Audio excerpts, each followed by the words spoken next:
Olá pessoal, tudo bem com vocês? Aqui quem fala é o professor Fabrício e hoje na nossa aula de Língua Portuguesa e Literatura 3 nós vamos falar um pouquinho sobre o pré-modernismo. Vamos lá?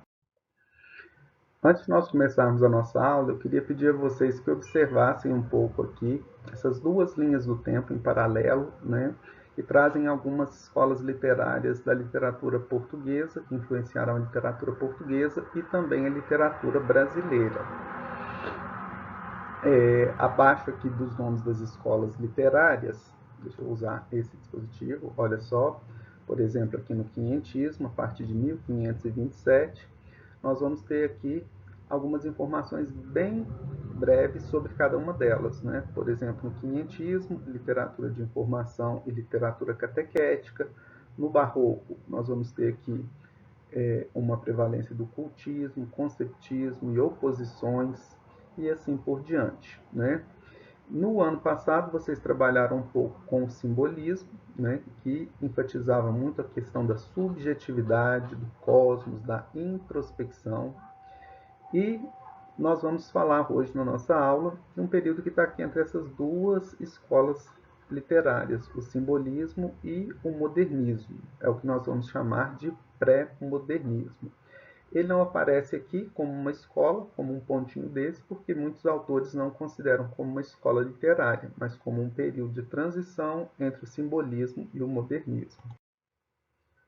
E o que estava acontecendo no Brasil ali no comecinho do século XIX, né, na virada do século XIX para o século XX? Então, ali naquele momento ocorria uma transição entre o regime monárquico para o republicano. Então, no período da República Velha, muitas vezes também chamado de República do Café com Leite, em que havia uma troca no poder pelas oligarquias mineiras e paulistas, né? Por isso, café com leite. Nesse período também houve o início da industrialização brasileira e o aumento da urbanização, então começavam a se formar os grandes centros urbanos no nosso país. Era o período em que ocorria o declínio da cana-de-açúcar, especialmente, né, no nordeste do país. Houve naquele período ali uma recente, foi recente, né, a abolição da escravatura naquele período e paralelamente a tudo isso, né, chegava no país um grande número de imigrantes asiáticos e europeus com o intuito de substituir essa mão de obra escrava. Os negros, eles foram libertos, mas não foram dadas nenhuma condição para que eles pudessem se tornar independentes e se inserir na sociedade. Então a gente começa a perceber ali também, né, um agravamento desse distanciamento, né, entre as camadas sociais do nosso país.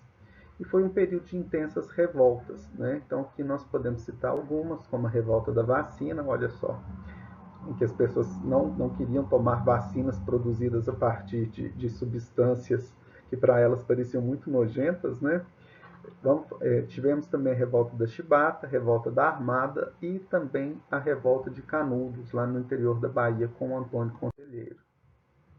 Nessa ilustração aqui, nós temos o Marechal Floriano Peixoto, que foi o segundo presidente da República Brasileira, e à direita a revolta da Armada, né? Uma dentre várias daquelas que nós acabamos de mencionar. Okay? Aqui mais uma charge, né? As pessoas então se revoltando, não queriam tomar as vacinas que eram propostas, né? E vocês, se quiserem algumas informações, um resumo sobre isso, vocês podem acessar lá o portal da Fiocruz, que tem um resuminho bem interessante.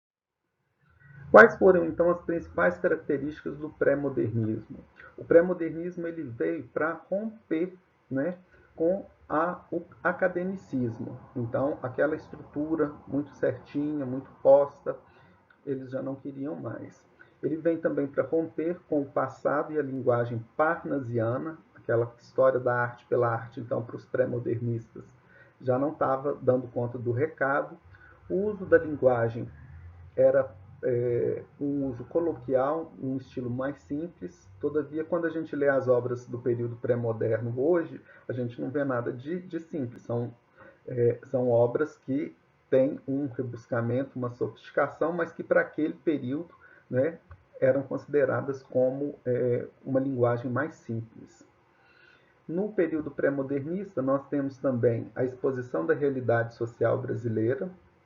Então, é um período nacionalista, mas as feridas, as chagas sociais, elas são abordadas. Não é aquele nacionalismo ufanista, tudo é bom, tudo é maravilhoso aqui no nosso país. Não. Nós temos problemas e esses problemas vão ser mostrados. E ocorre também uma série de obras que retratam regiões do país que fogem daquele eixo ali, Rio-São Paulo, né? Então, nós vamos ter obras retratando o interior do Rio Grande do Sul, o interior dos estados nordestinos e assim por diante. Além dos subúrbios cariocas, né? Das grandes cidades que também não eram mostrados até então. Em função disso, os personagens mais marginalizados, eles passam a ser contemplados. Então, nós vamos ter aqui obras que têm personagens centrais, os sertanejos, os caipiras, os mulatos, né? Então, o Brasil mesmo, essa diversidade brasileira nossa, ela começa a vir à tona na literatura. Os temas básicos são fatos históricos, políticos, econômicos e também sociais. Dentre os principais autores pré-modernistas, nós podemos citar aqui 5 grandes nomes. Temos aqui o Euclides da Cunha, o famoso Monteiro Lobato, do Sítio do Pica-Pau Amarelo. Temos o Lima Barreto, Graça Aranha e Augusto dos Anjos. Então, guardem bem esses nomes. Vamos falar um pouquinho aqui sobre o Euclides da Cunha. Então, o Euclides ele foi um escritor, poeta, ensaísta, jornalista, historiador, sociólogo, geógrafo e engenheiro. Esse cara não era moleza não, gente. Ele ocupou a cadeira número 7 da Academia Brasileira de Letras e dentre as suas obras de destaque, nós podemos citar aqui Os Sertões, na campanha de Canudos, relatando lá a Guerra de Canudos, no interior da Bahia, em 1902. E essa obra, ela é uma obra que foi dividida em 3 partes: a terra, o homem e a luta. Essa aqui é o meu Sertões. Quando a gente começa a ler, a gente tem assim um pouco de dificuldade, porque em função da formação desse autor, muitos termos técnicos aparecem aqui. Então a gente tem um estranhamento, mas depois a gente vai se acostumando. No meu caso aqui, eu tenho, por exemplo, nessa edição, lá no final, tem um glossário aqui explicativo para que a gente possa entender melhor a obra de Euclides. Aqui nós temos uma foto que retrata os sobreviventes da Guerra de Canudos, né? Então, liderados ali pelo Antônio Conselheiro, mais de 30 mil pessoas se agruparam numa espécie de vila, de comunidade autônoma no interior da Bahia, e ali esse Antônio Conselheiro, né, trazendo elementos religiosos, ele se tornou um grande líder para essa massa de flagelados que nós temos aqui, né? Essa foto aqui, então, são de sobreviventes da Guerra de Canudos, e lá atrás eles são vigiados por soldados. Graça Aranha, outro autor do pré-modernismo, o nome dele completo era José Pereira da Graça Aranha, foi um escritor e diplomata maranhense. Foi um dos fundadores da Academia Brasileira de Letras e também um dos organizadores da famosa Semana de Arte Moderna de 1922, né? Então, o início do modernismo aqui no Brasil. Ele foi autor de Canaã, que aborda a imigração alemã para o estado do Espírito Santo. Lembra que lá no início de 1900, 1900 e pouco, começava a chegada bem acentuada de imigrantes europeus. Então, essa obra trata disso. Outras obras de destaque são Malazarte, A Estética da Vida e Espírito Moderno. Nessa ilustração aqui, nós temos uma cidade do interior do Espírito Santo, que fica próximo de Vitória, que se chama Domingos Campos, que recebeu uma grande leva de imigrantes alemães. E até hoje eles celebram aqui os resquícios dessa cultura. Em seguida, nós temos o famosíssimo Monteiro Lobato, né? Foi um escritor, editor, ensaísta e tradutor brasileiro. Quem aqui já esteve na cidade ali de Aparecida do Norte, ele é de uma cidade próxima chamada Taubaté. Então, Monteiro Lobato é dali, do Vale do Paraíba. Foi considerado um dos mais influentes escritores do século XX e famoso por suas obras infantis de caráter educativo. Eu, inclusive, tenho algumas aqui. Ó. Eu tenho as histórias de Tia Anastácia e tem também as Reinações de Narizinho, que é um barato, gente. É muito famoso também pelo Sítio do Pica-Pau Amarelo, né? Que teve, inclusive, um programa, né, na TV Globo recentemente. Outras obras de destaque do autor são Urupês. Eu tenho Urupês aqui também, vou mostrar para vocês. Aqui está o Urupês, que é uma coletânea regionalista de contos e crônicas. E também Cidades Mortas, que é um livro de contos que retrata a queda do ciclo do café. Então, aquela região ali próxima à Aparecida, né, que era muito desenvolvida em função das questões do ciclo do café, essas cidades elas começam a sofrer um declínio ali na sua economia. E eu tenho também, pessoal, outros contos dele, inclusive um que chama muita atenção, que é o Negrinha, conto muito triste de uma garota. Se vocês tiverem oportunidade de ler, eu recomendo.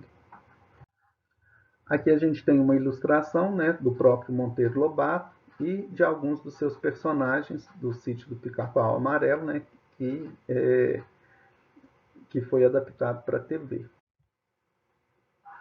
Vamos falar também sobre o Lima Barreto, né? O nome dele completo é Afonso Henrique de Lima Barreto, foi escritor e também jornalista, autor de uma obra crítica veiculada a temas sociais. Então, ele vai falar muito da questão da burocracia do Estado brasileiro, da falta de apoio que o Estado dá para as camadas mais populares da sociedade. Vai falar também sobre os privilégios das classes mais abastadas e tudo isso. Lima Barreto ele rompe com o nacionalismo fanista, que só mostra os lados bons do nosso país, e ele faz críticas também ao positivismo. Sua obra de maior destaque é essa daqui, vou mostrar para vocês, que é Triste Fim de Policarpo Quaresma. Escrita numa linguagem coloquial, faz crítica à sociedade urbana da época. O Triste Fim de Policarpo Quaresma, o pano de fundo dele é o subúrbio da cidade do Rio de Janeiro. Nós vamos ter também aqui alguns elementos interessantes, que ele traz aquele Floriano lá da imagem anterior, ele se transforma, ele segundo presidente da República, ele aparece aqui como um personagem do livro, né? Inclusive dialoga com o Policarpo. Aqui nós temos o Policarpo Quaresma, né? Herói do Brasil, que foi uma adaptação da obra de Lima Barreto, Triste Fim de Policarpo Quaresma. E aqui a gente consegue ver assim, também um recorte desse panorama suburbano do Rio de Janeiro. E todo esse panorama, pessoal, do pré-modernismo, aliado às influências das vanguardas europeias, é que vão fazer esse caldeirão, vão fazer um caldeirão aí todo que vai culminar no modernismo a partir de 1922. Ok? Então, hoje a gente viu como é que estava o clima no Brasil lá no início, na transição do século XIX para o século XX, todas as questões que estavam acontecendo, imigrantes chegando, o final ali da escravatura, apesar da coisa não ter sido bem assim, a gente sabe muito bem disso, né? As revoltas ocorrendo no país e esses autores todos produzindo e mostrando essa realidade do nosso Brasil, ok? Falamos aqui de alguns autores principais também e das características desse movimento. Começa a romper com as escolas do passado e começa a apontar novos rumos que vão culminar no nosso modernismo. Então, por hoje é só. Eu agradeço a participação, a presença de vocês, não é nem presença, eu agradeço a vocês por estarem acompanhando esse vídeo e a gente volta na próxima aula. Um abração.